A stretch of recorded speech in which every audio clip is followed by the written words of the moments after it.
ஹல்லேலூயா, ஹல்லேலூயா. ஆண்டவராகிய இயேசு கிறிஸ்துவின் நாமத்தில் உங்களை யாவரையும் வாழ்த்துகிறேன். மதுரை பட்டணத்திலிருந்து கர்த்தரின் தோட்டம் ஹல்லேலூயா ஜெபஸ்தலத்திலிருந்து ஜெப மையத்திலிருந்து உங்களோடு கூட இந்த நேரலை பேசுவதிலே நான் சந்தோஷம் அடைகிறேன். கர்த்தர் தாமே உங்களை ஆசீர்வதிப்பாராக. தேவனுடைய கரம் உங்களை தொட்டு ஆசீர்வதிக்கட்டும். நீண்ட நாள் கழித்து நாம் ஊரடங்கு உத்தரவு தளர்வுகளில் இருந்து முதல் முறையாக மதுரையிலே புதன்கிழமை கூட்டத்தை நாம் தொடங்குகிறோம். நாம் யாவரும் சந்தோஷமாக கைகளை தட்டி கர்த்தாவே, whatever I lost, Lord, I want to recover. I want to recover. தாவீது இழந்த அத்தனையும் கர்த்தர் திரும்ப அவனுக்கு கொடுத்தார் என்று எழுதப்பட்டிருக்கிறபடி, Hallelujah, Lord, I want to recover by the help of you. ஆண்டவரே, உம்முடைய நாம மகிமைக்காக நான் இழந்த சந்தோஷம், நான் இழந்த பணங்கள், நான் இழந்த குழந்தை, நான் இழந்த வீடு, நான் இழந்த வாசல் அனைத்தையும் திரும்ப பெற ஆசைப்படுகிறேன். நீர் அனைத்தையும் கூட்டி கொடுக்கிற தகப்பன். Hallelujah, நாயின் ஊரிலே விதவை தொட்டு பாடையை தொட்டு சுகப்படுத்தினது போல உடுங்க உடுங்க என்று சொல்லி நாம் கேட்போமா? ஹல்லேலூயா, ஹல்லேலூயா. இழந்த வல்லமை, இழந்த பரிசுத்த ஆவியின் வரங்கள், இழந்த ஆவியின் கனிகள் அனைத்தும் இப்பொழுது திரும்ப கர்த்தர் உங்களுக்கு தரப்போகிறார். எதையெல்லாம் ஆண்டவருடைய நாம மகிமைக்காக இழந்தீர்களோ அத்தனையும் கர்த்தர் திரும்ப தருகிற தேவனாய் வந்திருக்கிறார். ஹல்லேலூயா, ஹல்லேலூயா, ஹல்லேலூயா. பூமி அனைத்திலும் உந்தன் மகிமை நிறைந்து வழிகின்றதே, ஆலயத்திலும் உந்தன் மகிமை அலையலையாய் அசைகின்றதே. துதிகன மகிமைக்கு பாத்திர எல்லா புகழும் உமக்கு தானே. நீ பரிசுத்தர், பரிசுத்தர், பரிசுத்தர் எங்கள் பரலோக ராஜாவே. இந்த வானம் பூமி முள்ளையாம் உந்தன் நாமத்தை உயர்த்தட்டுமே. கேருபீன் சேராபீன்கள் போற்றுதே. உலகத்தில்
செய்வனை கட்டுங்கள், புலிசுனை கட்டுங்கள், தரித்திரங்கள் வெளியேறுவதாக.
எனக்குள்ளே அது பற்றாது ஒரு நாளும் அபிஷேகம் எனக்குள்ளே அது பற்றாது ஒரு நாளும் பாத்திரம் நிரம்பி நிரம்பி our cup is going to overflow with the wine. Oh, release. என் பாத்திரம் வழிந்து வழிகின்றது பாத்திரம் நிரம்பி நிரம்பி வழிகின்றது வழிந்து வழிகின்றது. அல்லேலூயா. பெற்றுக்கொள்ளுங்கள். கைப்படி ஆண்கள் வேறு எந்த விதமான உபத்திரம் எந்த போராட்டம் வீட்டு மேல நிலைக்காக மேல எப்பொழுது பஸ்க்கு ஆடக்கூடிய ரத்தம் இப்பொழுது ஜெபத்தை கேட்க முடியாது. Right now, you are receiving your miracle. For the glory of God. Hallelujah. Hallelujah. Hallelujah. Praise கரையிலே இறங்கினவர் சுத்தாவியானவரே. பக்திப்பிள்ளை யோவானை கேட்கிற இறங்கினவர் சுத்தாவியானவரே. Hallelujah. Hallelujah.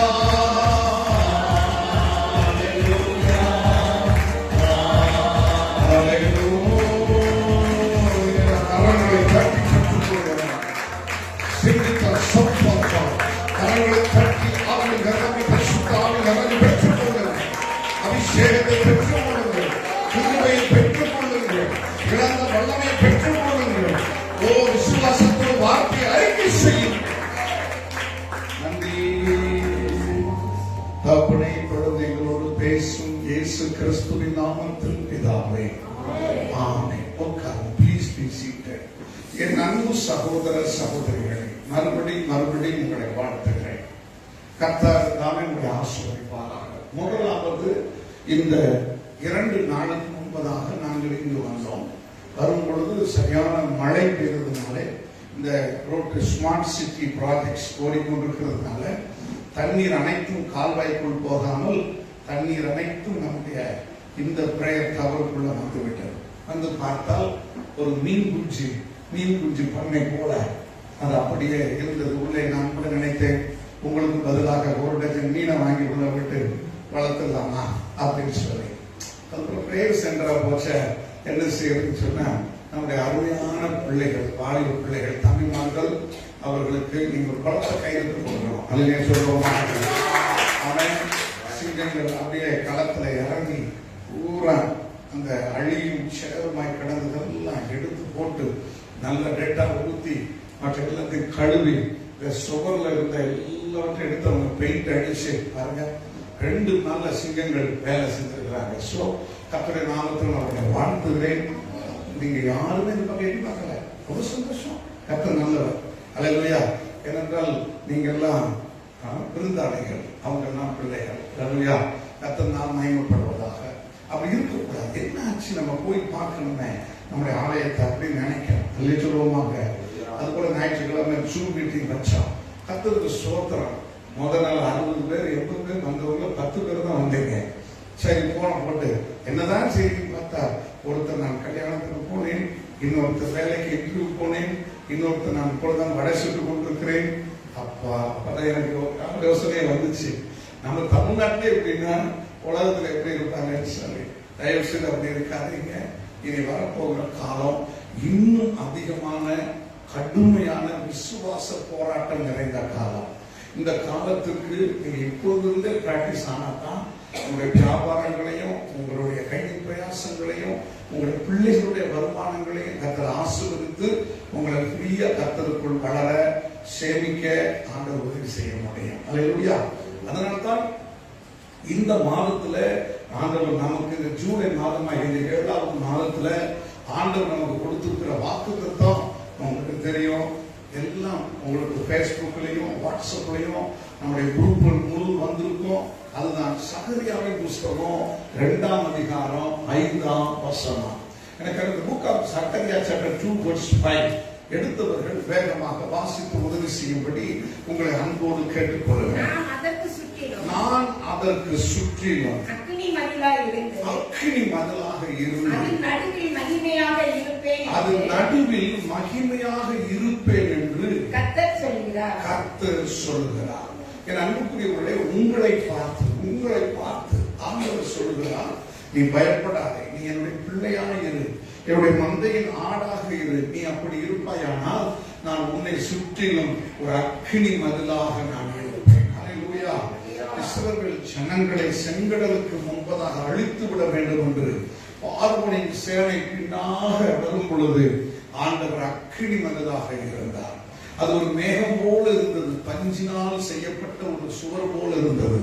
ஆனால் எகிப்தியர் பக்கத்திலே அது அந்தகாரமாக இருட்டாக இருந்தது. ஆனால் இஸ்ரவேலர்கள் பக்கத்திலே அது மிகவும் வெளிச்சம் தரக்கூடிய அக்கினி மதிலாக இருந்தது. நல்ல சொல்லுவோமாக. பாருங்க, குளிர் பிரதேசங்கள்ல என்ன செய்வாங்க, விறகு கட்டைகளை போட்டு தீ மூட்டி அந்த வெக்கையில குளிர் நம்மை தாக்காதபடி பாதுகாத்துக் கொள்வாங்க.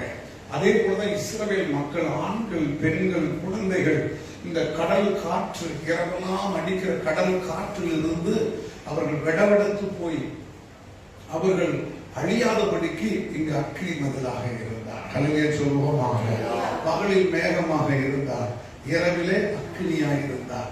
அக்கினி நெருப்பு இருந்தா, எனக்கு அதுக்கான காட்டுல வாழும் போது என்ன சொல்லுவாங்க, நெருப்பு போட்டுட்டு தான் சுத்தி கூடாரம் போட்டு தங்குவாங்க. ஏன்? நெருப்பு வெளிச்சம் இருந்தா துஷ்ட மிருகங்கள் என்ன செய்யாது.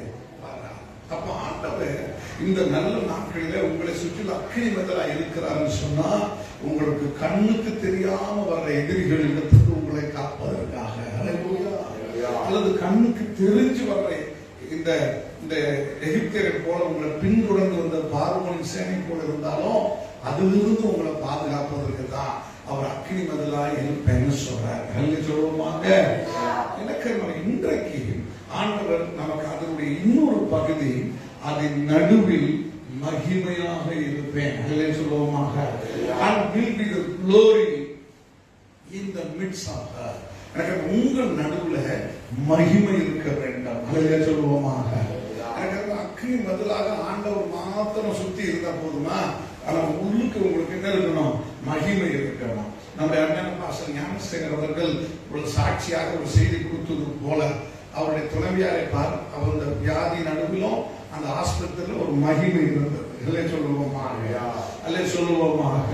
அப்போ உங்க வீட்டுல ஒரு மகிமை இருக்கணும். ஊரடங்கு உத்தரவு, பல்வேறு காரியங்கள், வருமானம் இல்லாத நிலைமை இருந்தாலும் உங்க வீட்டுல அரிசியும் பருப்பும் எண்ணெயும் மாவும் குறையவே இல்லை. அதுதான் மகிமை. கரங்களை கட்டி கத்திர சோத்தரிப்போம். விரத நாட்கள், உபவாச நாட்களை தவிர மற்ற நாட்களிலே கடந்த 2 மாசத்துக்கு மேலாக யாராவது ஒருவர் எனக்கு பணம் இல்லை, எனக்கு பொருட்கள் வாங்க முடியவில்லை, அதனால் நான் பட்டினியா இருந்தேன் என்று சொல்லுவோம். கை வைத்து பார்க்கலாம், சொல்லுங்க பார்க்கலாம். அங்கதான் நீங்க பார்க்கணும். அதுதான் மகிமை. சொல்லுவோமாக. உங்களுக்கு நிரந்தரமான வருமானம் இல்லை, ஆனா உங்க வீட்டுல யாரும் பசியா இருக்கல. எனக்கு உங்க பக்கத்துல தெருவுல சுத்தி சுத்தி அடைக்கப்பட்ட பகுதியாக இருந்து எனக்கு ஆம்புலன்ஸ்லயும் வேன்லையும் செத்து போன பிணங்கள் போய்கிட்டே இருந்துச்சு.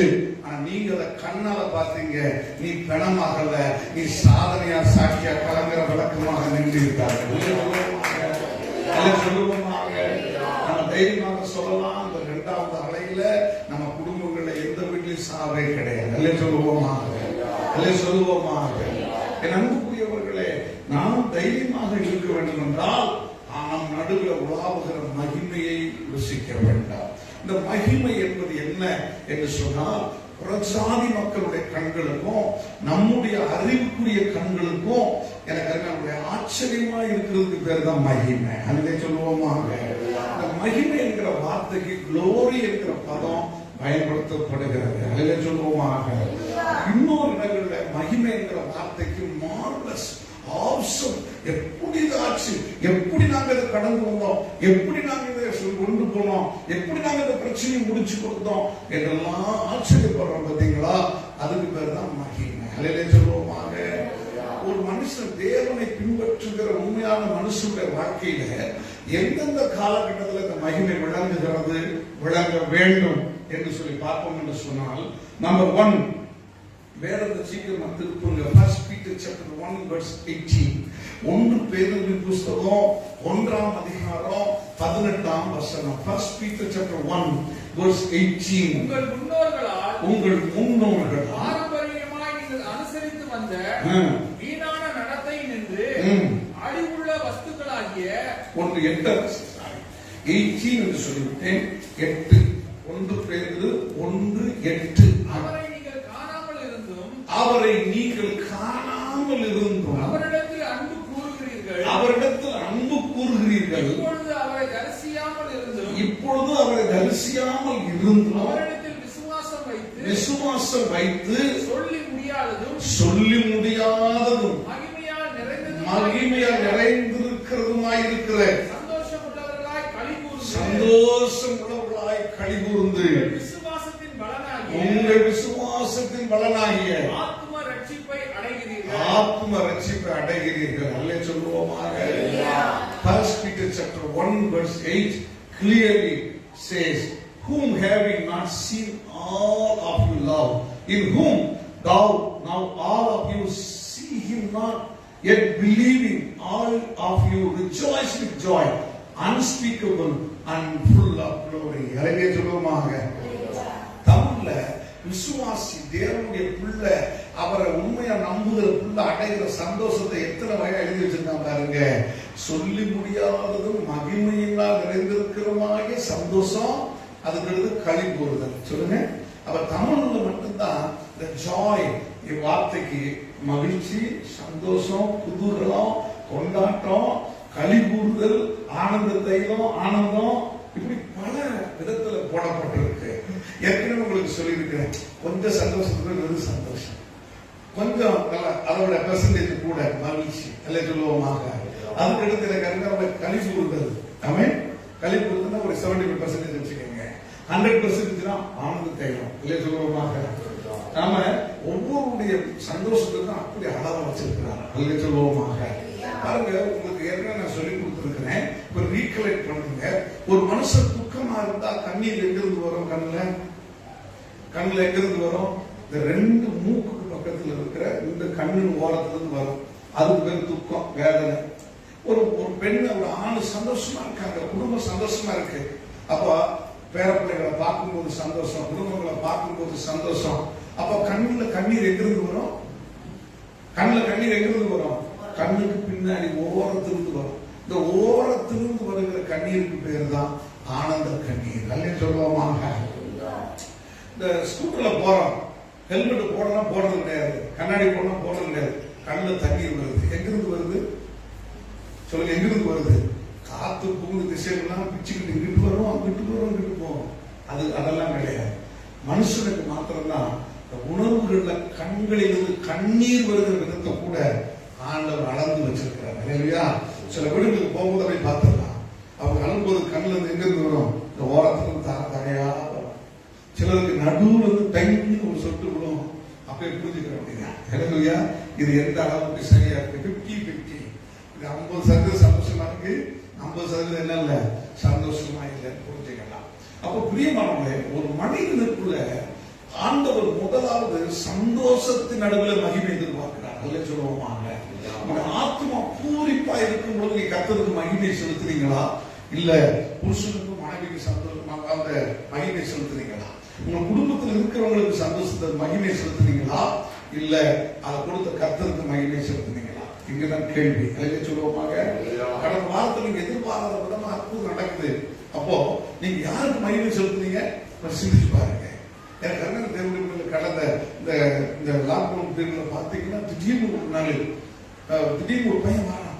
என்னவா அப்படின்னா, இந்த அக்கா உங்களுக்கு மீன் வாங்கி கொடுத்துருக்காங்க, அதனால கொடுத்துட்டு வர சொன்னாங்க.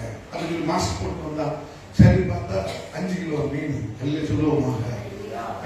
என்ன பண்ணுவோம்? வேதனையா போச்சு. கிடையாது, இவ்வளவு நெருக்கமான கட்டத்துல எப்படி உங்களுக்கு மீன் கிடைச்சிச்சு? எப்படி இதை கொடுத்துருக்காங்க? அதுக்கு நமக்கு 5 கிலோ கொடுத்துருக்காங்களே. நீங்க அங்க 20 பேர் இருக்கீங்கல்ல, கண்டிப்பா உங்களுக்கு வேறு சொல்லி கொடுத்துருக்காங்க. கர்த்தருக்கு ஸ்தோத்திரம். அன்றைக்கு பாருங்க 2 நாளுக்கு மீன் குழம்பு வச்சு ஆனந்த கண்ணீரோட சாப்பிட்டு உங்களெல்லாம் நினைச்சு எனக்கு வயிறு வலி வரக்கூடாதுல்ல, உங்களுக்கு வந்துச்சா, உங்களுக்கு சாப்பிட்டீங்களோ சாப்பிடலையோன்னு நினைச்சேன். நீங்க எத்தனை பேர் நினைச்சு ஜெபம் பண்ணீங்க? எங்க குடும்பத்தை நினைச்சு ஜெபம் பண்ணா ஒரு அல்லே சொல்லுங்க பாப்பா. 10 பேர் கையே வரல. அப்ப நீங்க என்ன அர்த்தம்? எல்லாம் கடுப்புல இருந்துக்கிறீங்க. இருக்கிற நேரத்துல இந்த மனுஷனை போய் நினைக்கிறது பாத்தீங்களா? உங்க ஆத்மாவுக்கு உத்தரவாதமா உங்க பேரை சொல்லி டெய்லி 3 நேரம் ஜெபிக்கிற எங்களையே நீங்க 3 வேளை சாப்பிடணும்னு நினைக்கலன்னா பகவானை எப்படி நினைச்சிருக்க போறீங்க? சும்மா உற்சாகத்துக்காக சொல்றேன், வெளியிருந்து பார்த்து கொண்டிருக்கா சொல்றேன். எல்லா நிலைமையில் நீங்க நன்றி செலுத்தணும். அல்லே சொல்லுவோமாக. அப்புறம் அதிசயம் செய்யும் போதும் நீங்க மகிமை செலுத்தலாம். நாம அதிசயம் பண்ணும் போது மகிமை செலுத்துறது கிடையாது. அற்புதம் நடக்கும் போது மகிமை செலுத்துறது கிடையாது. அப்படின்னா என்ன அர்த்தம்? Your spirit is not stable. உங்களுடைய ஆவி, உங்களோட ஆன்மா இயேசுவோடு உறுதியாக கடாவப்பட்டதாக, உறுதியாக இருக்கிறதாக இல்லை.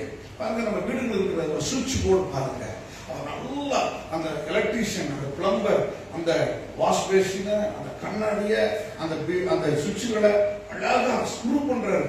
நமக்கு எத்தனை மட்டும் டபக்கு டபக்கு டபக்குன்னு ஆன் ஆஃப் பண்றோம். கோபம் வந்தா கூட அதை ஒரு மிதிக்கிறோம் அப்படின்னு சொல்லி அதுக்கு கூட அந்த சுவிட்சை தாங்கிட்டு இருக்கு. ஏனென்றால் அது உறுதியாக அது என்ன செய்யப்பட்டிருக்கு?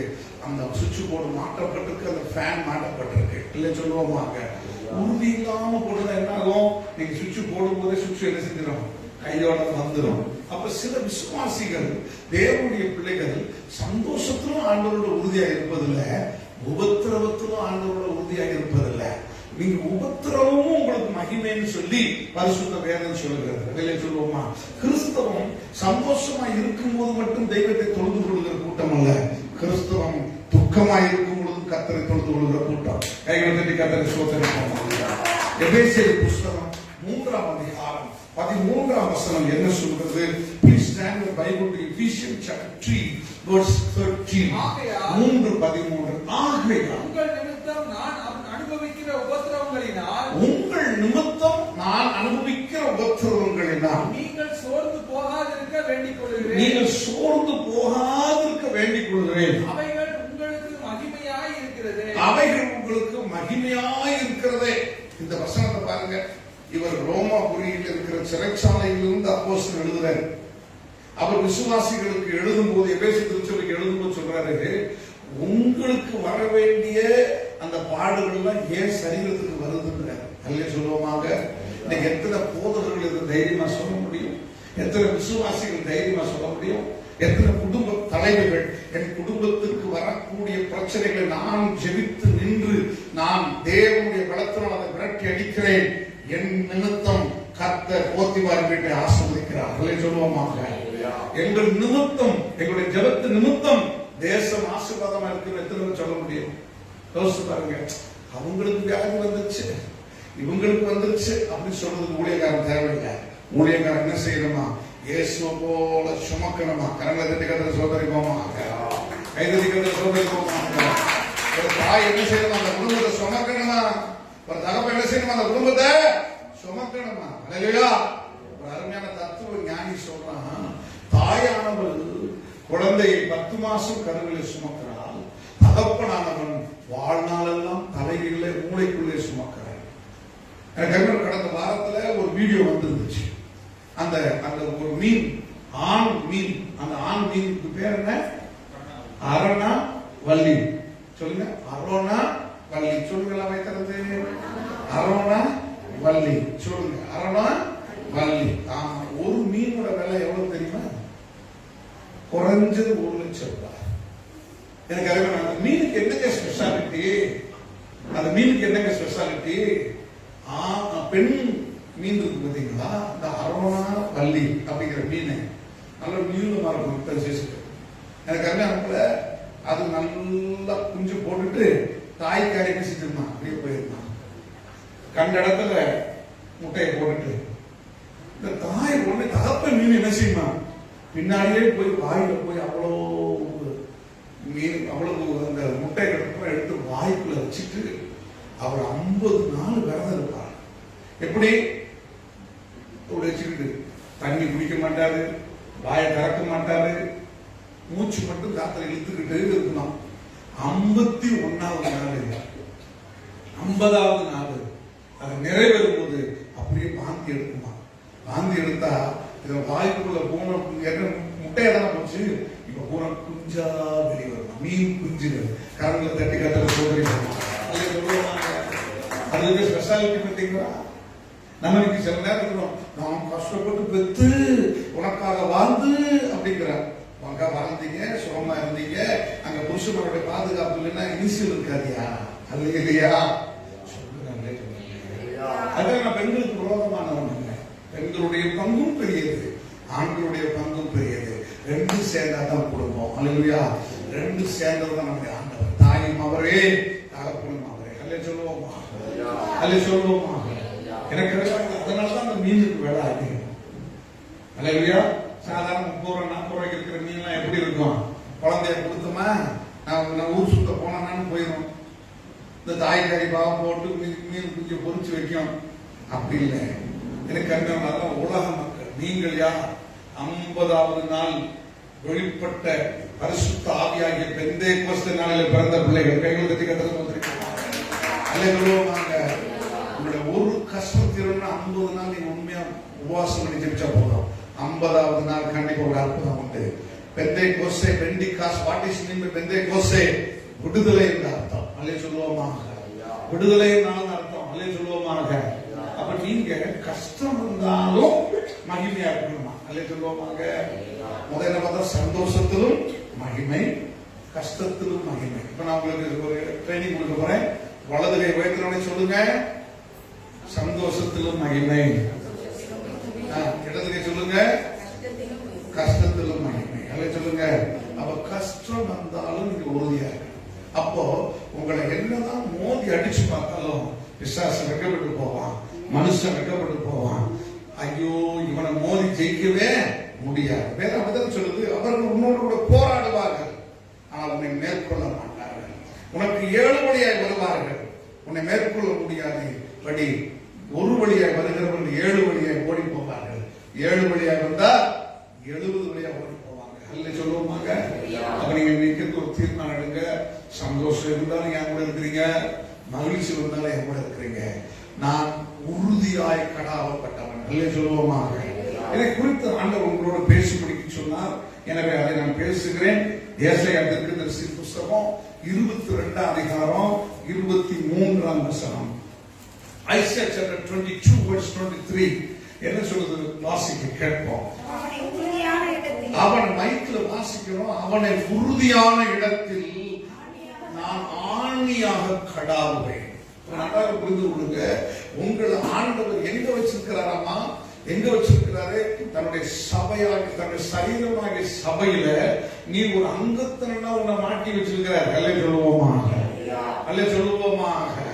அல்ல சொல்லுவோமாக. அவனை உறுதியான இடத்தில் ஆணியாக கடாவுவேன். களிமண் சுவத்துல போய் ஆணி அடிச்சா என்ன ஆகும்? அது சொங்கிற வந்து வெயிட் போட அப்ப அது சொல்ற உறுதியான இடம், உறுதியான ஆணி. சொல்லுங்க, உறுதியான இடம், உறுதியான ஆணி. அல்லேலூயா. அப்ப நல்ல ஸ்ட்ராங்கான இருக்கிற இடத்துல அந்த ஆணி நிக்கணும்னா முதல்ல என்ன செய்வாங்க? ட்ரில் பண்ணி அதுக்குள்ள ஒரு சக்கரை வைப்பாங்க. நல்ல வசனத்தை வச்சு கிட்டைன் பண்ணி அதுக்கு மேலதான் ஸ்க்ரூ போடுவாங்க. அப்ப ஒரு பிளாஸ்டிக்ல நீ கண்டுபிடிச்சிருக்காங்க. பிளாஸ்டிக்ல சக்கரை உள்ள தள்ளி விட்டு அதுக்கு மேல ஸ்க்ரூ பண்ணுவாங்க. அப்ப என்ன செய்யாது? நீங்க வெளியே எளிமையா வர முடியாது. அப்ப இயேசு ரத்தத்தினாலும் தம்முடைய பரிசுத்த ஆவியினாலும் உங்களை தம்முடைய சபையில வைத்திருக்கிறதுனால நீ கஷ்டம் வந்தாலும் கர்த்தரை துதிப்பா, நீ சந்தோஷம் வந்தாலும் கர்த்தரை துதிப்பா. அதுதான் மகிமை. அல்ல சொல்லுவோமா? அல்ல சொல்லுவோமா? அல்ல சொல்லுவோமா? அப்ப இன்றைக்கு உங்களுக்குள் இருக்கிற உறுதித்தன்மையை பொறுத்து தான் இனி உங்களுக்கு ஆசீர்வாதம். அவன் நீங்க ஒரு 50 கிலோ வெயிட் தாங்குற ஒரு ஆணியாக்கி வச்சுக்கீங்களேன், ஆண்டவர் உங்களை 100 கிலோ கொண்டு வைக்க மாட்டாரு. ஏன்? அந்த 100 கிலோ வச்சா ஆணி உடைஞ்சிடும். அப்ப 50 கிலோவுக்கு 49.9 வரைக்கும் தான் அனுமதிப்பாரு, தவிர 50க்கு அனுமதிக்க மாட்டாரு. இல்லை சொல்லுவோமாக. அதுதான் வேதம் சொல்கிறது, திராணிக்கு மிஞ்சி எவனையும் கர்த்தர் சோதிக்கிறவர் அல்ல, பாரத்தை சுமத்துகிறவர் அல்ல. அப்ப இன்றைக்கு நீங்க உறுதியா இருக்கணும், விசுவாசத்துல உறுதியா இருக்கணும், வேத வாசிப்புல உறுதியா இருக்கணும், ஆலயத்துக்கு கூடி வருகிறதுல உறுதியா இருக்கணும். நீங்க அது போல உங்களுடைய தரித்திரத்திலும் கர்த்தருக்கு கொடுக்கிறதுல, நேரத்தை கொடுக்கிறதுல, பணத்தை கொடுக்கிறதுல உண்மையா இருக்கணும். காலம் வரும், இப்பொழுது நீங்கள் இருக்கிற உண்மையை பார்த்து எல்லார் கண் முன்பதாக உங்களை கோபுரமாய் உயர்த்துவார். அல்லேலூயா, அல்லேலூயா. அப்போ அங்கு போட்டிருக்கு, அவன் தன் தகப்பன் வீட்டுக்கு என்னவா இருப்பான்? மகிமையானவனா இருப்பான்னு சொல்லல, மகிமையான சிங்காசனமா இருப்பான். And I will fasten him as a nail in a sure place, and he shall be for a glorious throne to his father's house. You are going to be a glorious throne. உன்னை மகிமை உள்ளவனாக அல்ல, மகிமையுள்ள சிங்காசனம் வைக்க போறாங்க. அல்லே சொல்லுவோமாங்க, அல்லே சொல்லுவோமாங்க. இந்த 22ஆம் அதிகாரத்தை நீங்க வாசிச்சீங்கன்னா, இந்த ஏசாயா 22ஆம் அதிகாரத்தை வாசிச்சீங்கன்னா, அங்கு ஒரு மனுஷனை எடுத்து விட்டு இன்னொரு மனுஷனை வைக்கிற சம்பவம் போடப்பட்டிருக்கிறது. தேவ ஆலயத்தின் பொக்கிஷதாரனாக ஒரு மனுஷனை எடுத்து விட்டு இன்னொரு மனுஷனை வைக்கிற சம்பவம் அங்கு இருக்கிறது. அது என்னவென்றால், எனக்கு அருமையான தேவனுடைய பிள்ளைகளே, அந்த இடத்திலே ஒழுங்கீனமாக இருக்கிற 22:15 ஏசாயா 22:15 சொல்கிறது, ஆண்டவர் உரைத்ததாவது, நீ அரண்மனை விசாரிப்பு காரணம், அரண்மனை விசாரிப்பு காரணம் காரணமாகிய செப்னா என்பவனிடத்தில், பாருங்க, செப்னா என்கிற மனுஷனை எடுத்து விட்டு அதற்கு அடுத்த வசனம் சொல்கிறது, எலியாக்கீமின் மகன் 20வது வசனத்தை வாசிங்க. அந்நாளிலே ஹில்கியாவின் குமாரனாகிய எலியாக்கீம் என்னும் என் ஊழியக்காரன். பாத்தீங்களா? அல்லேலூயா சொல்லுங்க. அவன் ஒரு இடத்துல இருக்கிறவன் சரியாக இல்லாத போது அவனை எடுத்துட்டு அந்த இடத்துல உங்களை போய் பிக்ஸ் பண்றாரு. அல்லே சொல்லுவோமாக, அல்லே சொல்லுவோமாக. இப்ப உதாரணத்துக்கு ஒரு தகப்பன் இல்ல, அந்த குடும்பத்துக்கு திடீர்னு அவர் இறந்துட்டாரு அல்லது வேற இடத்துக்கு போயிட்டாரு. அப்ப அடுத்த அந்த பொறுப்பு யாருக்கு வருது? இம்யூனிட்டா யாருக்கு வருது? அந்த மனைவிக்கு வருது. அப்ப மனைவிக்கு வரும்போது அந்த அடுத்த அந்த பொறுப்பு யாருக்கு வருது? பிள்ளைகளுக்கு வருது. ஏன்? அந்த தகப்பன் வந்து வெளிநாட்டுக்கு போயிருக்காரு. எனக்கு அந்த தகப்பன் அந்த இடத்துல இல்லை. அப்ப அது போலதான் ஆண்டவர் சொல்றாரு, நான் உங்களுக்கு எல்லா காரியங்களையும் ட்ரைனிங் பண்ணி உங்களை எல்லாம் உருவாக்கி உங்ககிட்ட கொடுத்துட்டு நான் இப்ப சிங்காசனத்துல உட்கார்ந்து இருக்கிறேன். அல்லே சொல்லுவோமாக. ஆனா நீ உனக்கு கொடுத்த பொறுப்பை சரியா செய்யலைன்னா, நீ உறுதியா இருந்து அந்த வேலையில ஜாக்கிரதையா இல்லைன்னா, உன்னை எடுத்துட்டு அந்த இடத்துல நோக்கி வச்சிருக்கேன். அல்லே சொல்லுவோமாக, அல்லே சொல்லுவோமாக. நாம நல்லா புரிஞ்சுக்கோங்க, உங்களுக்குரிய ஸ்தானத்தை இன்னொருத்த வந்து நிறைவேற்ற கூடாது. நீங்க உங்களுக்கு கொடுக்கப்பட்ட பொறுப்பை முடிச்சு விசுவாசத்தை காத்துக்கொண்டே, இது முதற்கொண்டு எனக்கு ஜீவ கிரீடம் வைக்கப்பட்டிருக்கிறது என்று ஓட்டத்தை ஓடி முடித்தேன் என்று ஆண்டோட போய் நிக்கணும். அல்லே சொல்லுவோமாக, அல்லே சொல்லுவோமாக. அடிக்கடி சொல்லுகிற வார்த்தை, நீங்க இல்லைன்னா ஆண்டவருக்கு நிறைய பேர் இருக்காங்க, ஆனா ஆண்டவர் உங்களுக்கு இல்லைன்னா ஒருத்தருமே உங்களுக்கு உதவி கிடையாது. அல்ல எலிசா சரியா இல்லைன்னா அவனை எடுத்துட்டு யோசுவாவை பயன்படுத்திடுவாரு. ஆனா நமக்கு ஆண்டவர் இல்லைன்னா இந்த உலகத்துல இன்னொரு சப்ஸ்டியூட் இல்லைங்க, இன்னொரு புகழிடா இல்லைங்க. இதை புரிந்துக்கிட்டோம்னா நோய் நம்ம தொடாது, பேய் தொடாது, ஆட்டி பார்ப்போம், நம்ம அசர மாட்டோம். கையில தட்டி கத்திர சோதரிப்போம். சொல்லுவோமா? உன்னோட போராடி பார்த்து நம்ம முடியல, சங்கீதாவோட போராடி பார்த்த முடியல. இந்த நிலைமையில கத்தரை துதிக்கிறாப்பா. அவன் ஓடிடுவான், பயந்தான் கோழி. அவன் ஓடிடுவான். ஆண்டு பாப்பாரு, நீ எனக்காக சாட்சியா இருந்த அப்படின்னா உனக்கு ரெட்டிப்பான மடக்கலாம் தரேன். கையில தட்டி கத்தரை சொல்லுவாங்க, சொல்லுவாங்க. அப்ப நீங்க இன்றைக்கு விசுவாசத்தில் உறுதியாக மாறுங்க, பரிசுத்தத்தில் உறுதியாக மாறுங்க, ஆலயத்திற்கு வந்து கத்தரை தேடுவதில் உறுதியாக இருங்க, ஆத்ம ஆதாயத்துல உறுதியாயிருங்க. கர்த்தர் உங்களை ஆசீர்வதிப்பார். அல்லேலூயா. நீங்க எப்படி ஆத்ம ஆதாயம் செய்ய முடியும்? நீங்க செய்யவே வேண்டாம். உங்களுடைய சாட்சி நடவடிக்கை காந்த சக்தியை போல அதுவா இழுத்து கொண்டு வரும். கையில் தட்டி கர்த்தரை சோதரிப்போம்.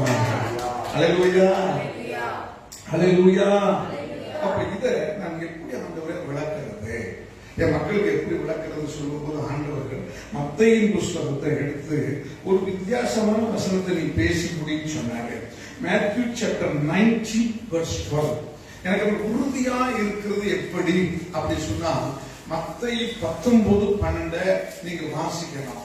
அங்க மேத்யூ சாப்டர் 19 verse 12 என்ன சொல்லுது? தாயின் வயிற்றில் இருந்து நல்லா புரிஞ்சுக்கங்க. தாயின் வயிற்றிலிருந்து அன்னகர்களாய் பிறந்தவர்களும் உண்டு, அன்னகர்களாக பிறந்தவர்களும் உண்டு, மனுஷர்களால் அன்னகர்கள் ஆக்கப்பட்டவர்களும் உண்டு, அன்னர்களாக ஆக்கப்பட்டவர்களும் உண்டு. பரலோக ராஜ்யத்தின் நிமித்தம் பரலோக ராஜ்யத்தின் நிமித்தம் தங்களை அன்னகர்கள் ஆக்கிக் கொண்ட தன்னையே அன்னவர்களாக ஆக்கிக் கொண்டவர்களும் உண்டு. இதை ஏற்றுக்கொள்ள வல்லவன், இதை ஏற்றுக்கொள்ள வல்லவன், ஏற்றுக்கொள்ள கடவன் என்றார். அதிலே சொல்லுவாங்க இயேசு பாருங்க, இந்த மூன்றாம் பாலினத்தவர் என்று சொல்லப்படுகிற ஸ்பெஷல் ஜெண்டர் பீப்புள், அவங்களையும் கூட விடல, அவங்க எல்லாம் தெய்வ பிறவிகள் அல்லே சொல்லுவாங்க. இங்க தன்னுடைய விசுவாசிகளை, தன்னுடைய சீசர்களை தேர்ச்சுவதற்கு மக்களுடைய வகையா சொல்றாரு. நீ எப்படி உறுதியா இருக்கிறன்னு பார்த்துக்கிறார். ஒன்று, எனக்கு அருமை, பிறப்பால் கிறிஸ்தவர்களாக பிறந்தவர்களும் உண்டு. ரைட். இரண்டாவது, மனுஷர்களால் கிறிஸ்தவர்களாக ஆக்கப்பட்டவர்களும் உண்டு. அல்லேலூயா. மூன்றாவது, பரலோக ராஜ்யத்துக்கு போக வேண்டும் என்பதற்காக தன்னையே கிறிஸ்தவர்களாக மாற்றிக்கொண்டவர்களும் உண்டு. அல்லே சொல்லுவாங்க. நீங்க இதுல எதுல இருக்கீங்க? In which category you are there? Are you there in the third category? பிறப்பினால் கிறிஸ்தவனாக பிறந்ததுனால் பரலோகத்துக்கு போயிட முடியாது. இன்னொருவரால் கிறிஸ்தவனாக ஆக்கப்பட்டதுனால் நீ பரலோகத்துக்கு போயிட முடியாது. தன்னைத்தானே பரலோக ராஜ்யத்துக்காக மாற்றிக் கொள்கிறவன் தான் பரலோகத்துக்கு போக முடியும். அவன் தான் உறுதியான இடத்துல கடாவப்பட்ட ஆணி. கர்மதலிகத்தில் இதை சொல்லுங்க, இல்லையா சொல்லுங்க. எனக்கு அருமையான தேவனுடைய பிள்ளைகளே, இன்றைக்கு நீங்களும் நானும் வரப்போகிற இந்த கடைசி காலத்துல முக்கியமாக பிற மனுஷனை பார்க்கக்கூடாது. நமக்கு முன்பு ஓடி சாட்சி இழந்து பரலோக ராஜ்யத்தை இழந்து பந்தய பொருளை இழந்த மனுஷன் நீ பார்க்கக்கூடாது. உனக்கு வைக்கப்பட்ட ஓட்டத்தை நீ பார்க்கணும். அல்லே சொல்லுவோமா? அல்லே சொல்லுவோமா? இல்லை என்றால் தேவ பிள்ளையை நீ பந்தய பொருளை இழந்து கொள்ளாய். ஆமென். இப்ப நீங்க எந்த கட்டத்தில் இருக்க ஆசைப்படுறீங்க? ஏதோ எங்க அம்மா சாமி கும்பிடுறாங்க, நானும் சாமி கும்பிடுறேன். ஏதோ அவங்க பைபிள் வாசித்தாங்கன்னா அவங்க முன்னாடி நான் பைபிள் வாசிக்கிறப்ப 2 ஆக்ஷன் போடுவேன். அதுக்கப்புறம் ஆன்லைன் கிளாஸ்ல இருக்கேன்னு சொல்லிட்டு வாட்ஸ்அப்லையும் பேஸ்புக்கையும் நோண்டிக்கிட்டே இருப்பேன். பாவம் எங்க அம்மாவுக்கு ஒண்ணுமே தெரியாது. இன்னைக்கு அநேக வாலிபர்கள் அப்படித்தான் இருக்காங்க. ஹல்லேலூயா. சிலர் பாருங்க கல்யாணத்துக்காக கிறிஸ்தவங்களானவங்க, சில வேலைக்காக கிறிஸ்தவங்களாக மாறினாங்க. அது பரவாயில்லையா, நம்ம இதோட இந்த பாரம்பரியம் நல்லா இருக்கேன்னு மாறினாங்க. அப்படிப்பட்டவங்க வேலைக்காக கிறிஸ்தவனை மாறிட்டா பரலோகத்துக்கு போயிட முடியுமா? இல்லைங்க. இன்னைக்கு நாம சிந்திச்சு பார்க்கணும். கர்த்தர் கொடுக்கிற ஒவ்வொரு ஆசீர்வாதத்தையும் நாம் எதற்காக செலவிடுகிறோம்? கர்த்தர் நமக்கு கொடுத்த ஒவ்வொரு பிள்ளைகளையும் எதற்காக நாம் பயன்படுத்துகிறோம்? கர்த்தர் நமக்கு கொடுக்கிற ஒரு நேரத்தை எதுக்காக பயன்படுத்துகிறோம்? சொல்ல முடியுமா? சொல்ல முடியுமா? நீங்க பரலோக ராஜ்யத்தின் நிமித்தம் தன்னையே அன்னர்களாக மாற்றிக் கொண்டவர்களாக, நீங்கள் உங்களை நீங்களே சிலுவையில் அடித்துக் கொண்டவர்களாக, தேவனுடைய பாரத்தை நீங்கள் இருதயத்தில் சுமக்கிறவர்களாக இருப்பீர்கள் சொன்னால் நீதான் உறுதியான இடத்தில் கடாவப்பட்ட ஆணி. அல்ல சொல்லுவோமாக, அல்ல சொல்லுவோமாக. அதான் உயிர் இருக்கிறது. இன்னைக்கு முதல் செய்தியில தான் பார்த்தோம். ஒருத்தன் அங்கு பவுல் பிரசங்கம் இருக்காரு. எந்த அதிகாரம்? எந்த அதிகாரத்திலிருந்து பாசம் ஆண்டு பேசினாரு சொல்லுங்க. அப்போஸ்தலர் 7. சரி, அவங்க எங்க இருக்காங்க? மேல் வீட்டுல. ரைட். அந்த வீட்டுல என்ன இருந்துச்சு? நிறைய செயற்கை விளக்குகள்லாம் இருக்கு. ரைட். எல்லாரும் தரையில உட்கார்ந்து இருந்தாங்க. இந்த பயவுல மட்டும் எங்க உட்கார்ந்து இருந்துச்சு?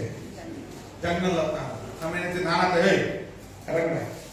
சர்ச்சில் வந்து ஜன்னல் வந்து உட்கார்ந்து ஊசு பட இறங்குடா அப்படின்னு இருப்பேன். பாவம் ஒரு பவுல் ரொம்ப நல்லவர். ஜன்னல்ல உட்கார்ந்து செய்தியை கேட்கிறாங்க, பரவாயில்லன்னு விட்டுட்டாரு. ஆனா அந்த ஜன்னல்ல உட்கார்ந்து இருந்தவனுக்கு கொஞ்ச நேரம் என்ன வந்துருச்சு? சொல்லுங்க, என்ன வந்துச்சு? ஏன் வந்துச்சு? ஜன்னல்ல உட்கார்ந்து இருக்கானே அவனுக்கு ஏன் வந்துச்சு? ஏன்னா ஜன்னல் வழியே ஜிலு ஜிலு ஜிலுன்னு காத்து வந்துச்சு. ஜிலு ஜிலுன்னு காத்து வந்தவொடனே அவர் என்ன செஞ்சுட்டாரு? மெய் மறந்து குப்புரடிக்கு அங்கிருந்து விழுந்துட்டார். நல்லா புரிஞ்சுக்கணும். எல்லாரும் ஐயோ அம்மான்னு கத்துனாங்க. ஆனா நம்மால பவுல் கொண்டு என்ன செஞ்சாரு? மேல இருந்து மேல் வீட்டை இருந்து கீழே வந்து அவன் மேல விழுந்து இவனுக்குள்ள உயிர் இருக்குன்னு நான் சொல்றேன். உங்களுக்கு ஒரு கேள்வி கேட்கிறேன். அவர் டாக்டரா? அப்போஸ்தலர் பவுல் டாக்டரா? இப்ப எப்படி அவருக்கு சொல்ல முடிஞ்சுச்சு? ஐயா மயங்கி போய் கிடக்கான், ஒருத்தருக்கு மேல இருந்து கீழே விழுந்து பொத்து கட்டி பூசணிக்காய் மாதிரி விழுந்து கிடக்கான், பம்புக்கின் மாதிரி கிடக்கான். உடனே ஊழியக்காரர் வந்து மேல உட்கார்ந்து படுத்து அப்படியே காது கண்ணால வச்சு பார்த்து உனக்குள்ள உயிர் இருக்குங்கிறாரு. இது ஸ்டெத்தஸ்கோப் வச்சிருந்தாரா? தெர்மாமீட்டர் வச்சிருந்தாரா? எங்க நீங்க சுகர் இருக்குன்னு சொன்னா கூட என்ன செய்ய இருக்கு, அதுக்கு ஒரு மிஷின்ல ஒரு சொல்ற அந்த குத்தி பார்க்க இருக்கு. ஆனா பார்க்காமலே மேல இருந்து உணர்வடைந்து சொல்றாரு, அவன் மேல விழுந்து இவனுக்குள்ள உயிர் இருக்குங்கிறாரு. அப்ப என்ன அர்த்தம்? இவருக்குள்ள உயிரை தந்த இயேசுவின் ஆவி இருக்குன்னு அர்த்தம்.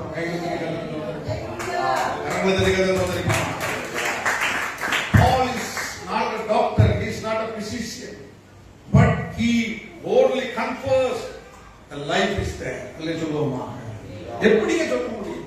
அதைத்தான் இன்னைக்கு பரிசுத்த ஆவியில் இருந்த ஊழியக்காரனுக்கும் மண்டையில் இருந்து பேசுற ஊழியக்காரனுக்கும் வித்தியாசம்.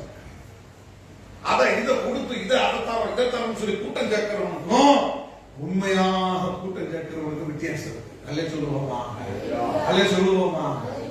நீங்கள் ஏன் பேர் நீ உறுதியான இடத்துல கடாவப்பட்ட ஆணியாக இருந்தா கர்த்தருக்குள் நீ நிலைத்திருக்க முடியும். அல்லே சொல்லுவோமா? இங்க ஒண்ணு, அங்க ஒண்ணு, அங்க கொஞ்சம், இங்க கொஞ்சம். எத்தனை நாளைக்கு ஓடிட்டு இருப்பீங்க? இந்த சர்ச் அந்த சர்ச் சொல்லி சர்ச் விட்டு சர்ச் மாறின பரலோகத்துக்கு போயிட முடியாது. மனசு மாறி சாட்சியா இருந்தாதான் பரலோகத்துக்கு போக முடியும். எந்த சர்ச்சில் இருந்தாலும் அல்லே சொல்லுவாங்க, எந்த இனத்தில் இருந்தாலும் அல்லே சொல்லுவாங்க, எந்த மதத்தில் இருந்தாலும் அல்லே சொல்லுவாங்க. மதம் என்பது பரலோகத்துக்கு கொண்டு போகாது, அந்த வழிபாட்டு முறைமைகள் பரலோகத்துக்கு கொண்டு போகாது. மனம் திரும்பி பாவம் மன்னிப்பு நிச்சயம் இயேசு கழுவப்பட்ட மட்டும் தான் போக முடியும். அப்ப இன்றைக்கு ஆண்டவர் உங்களோட பார்த்து பேசுகிறார். நான் உங்களை சாதாரண பணிக்கு அழைக்கல, நான் உங்களை பரலோக ராஜ்யத்துக்காக அழைச்சிருக்கிறேன். அல்லே சொல்லுவோம். என் அன்புக்குரியவர்களே, நாம் பரலோக ராஜ்யத்துக்கு கொடுத்தோம். தன்னையே அன்னங்களாக ஆக்கி கொண்டவர்களாக நம்மை நாமே சுத்திகரிக்கிறதுக்கு இச்சை அடக்கத்தோடு சிலுவையில் அறையப்பட்டவர்களாக தொடர்ந்து ஓடுவோம் என்றால் கண்டிப்பாக உங்கள் நடுவர் மகிமையாக அவர் இருப்பார். அல்லே சொல்லுவோமாக? அல்லே சொல்லுவோமாக? ஒரு பையன் லாக்டவுன் முடிஞ்சு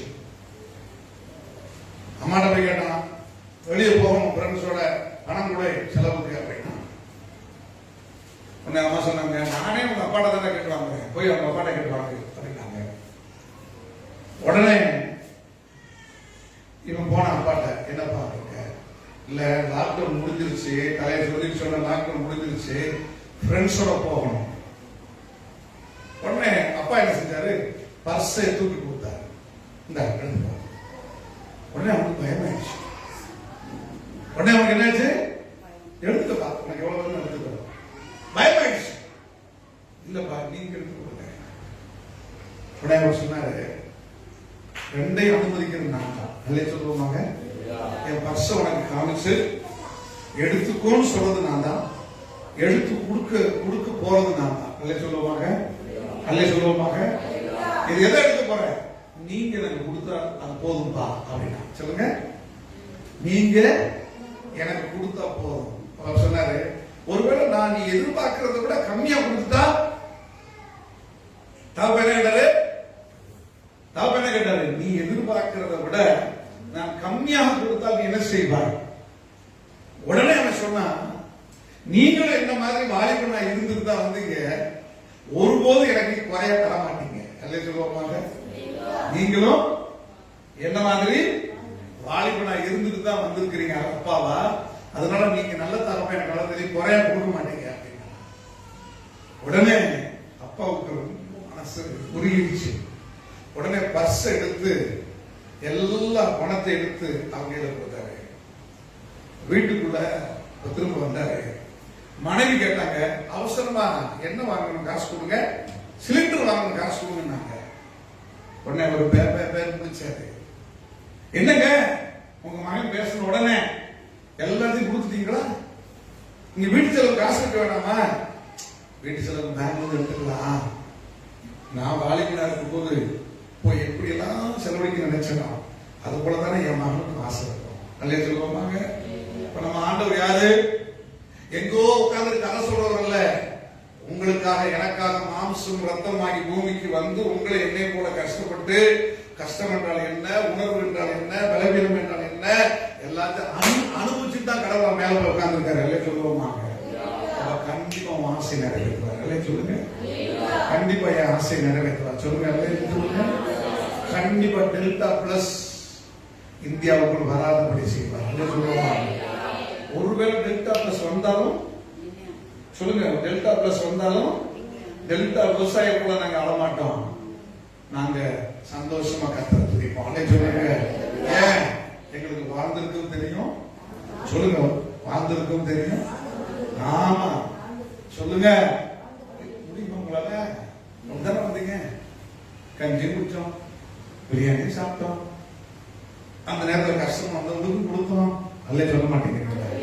அப்ப கண்டிப்பா உங்களை என்ன செய்வாரு? அடுத்து நிறைய அல்லே சொல்லுவோமாக. அதையெல்லாம் எழுதி நிற்போம், கண்களை மூடுவோம். ஆண்டவருக்கு ஒரு உறுதித்தன்மையை சோதிக்கும்படி வந்திருக்கிறார். ஹalleluya. You want to check up your faith stability. You want to check up your purity. You want to check up your love and hospitality. You want to weigh whether you are a true Christian or not. Through that only God is going to give you the key of His treasure. நீ உண்மை உள்ளவன் என்று அவர் அறிந்த பின்புதான் அவருடைய பொக்கிஷ சாலையை அவர் திறந்து கொடுக்க மாட்டார். சாவியை கொடுத்து நீ எடுத்துக்கோ என்று சொல்வார். அல்லே சொல்லுவோமா? அல்லே சொல்லுவோமா? எனக்கு அருமையான தேவனுடைய ஜனமே, ஏசாயா 22 அதைத்தான் பார்க்கிறோம். அங்கு செப்னா என்பவனை எடுத்து விட்டு என் தேவன் ஹெல்கியாவின் குமாரனாகிய ஹalleluya எலியாக்கிம் என்பவனை உறுதியாய் கடாவி பொக்கிஷ சாலைக்கு தலைவனாக மாற்றினார். இன்றைக்கு முதல் கொண்டு தேவபிள்ளையே, உனக்கு செக் வரப்போறது இல்ல, டிடி வரப்போறது இல்ல, மணி டிரான்ஸ்பர் வரப்போறது இல்ல. அவருடைய பொக்கிஷ சாலையின் சாவியை உங்க கையில கொடுக்க போறார். திறந்து எடுத்துக்கிற வேண்டியதான். லாக்கர்னாரி கையில் இருக்கிறது சொல்லிருப்பாங்க. He wants to bless you abundantly. Hallelujah. Hallelujah. Hallelujah.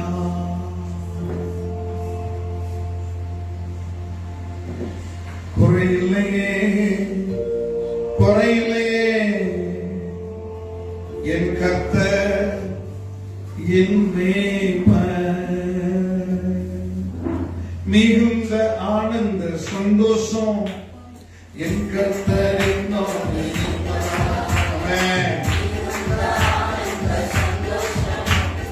என் கர்த்தர் என்னோடு இருப்பார்.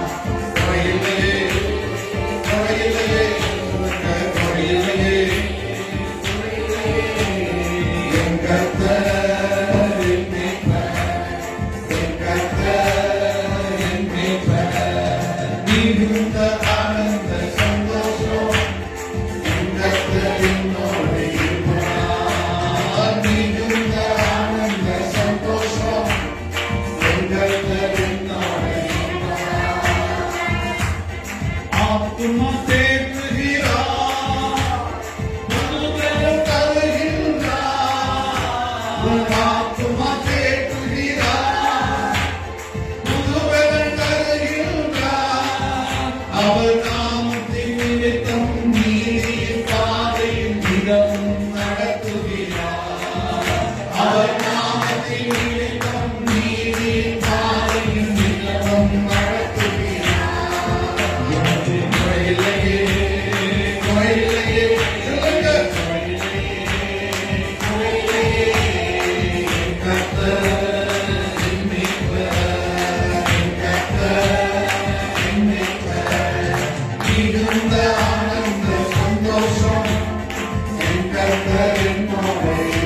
கோடி ஸ்தோத்திரம்.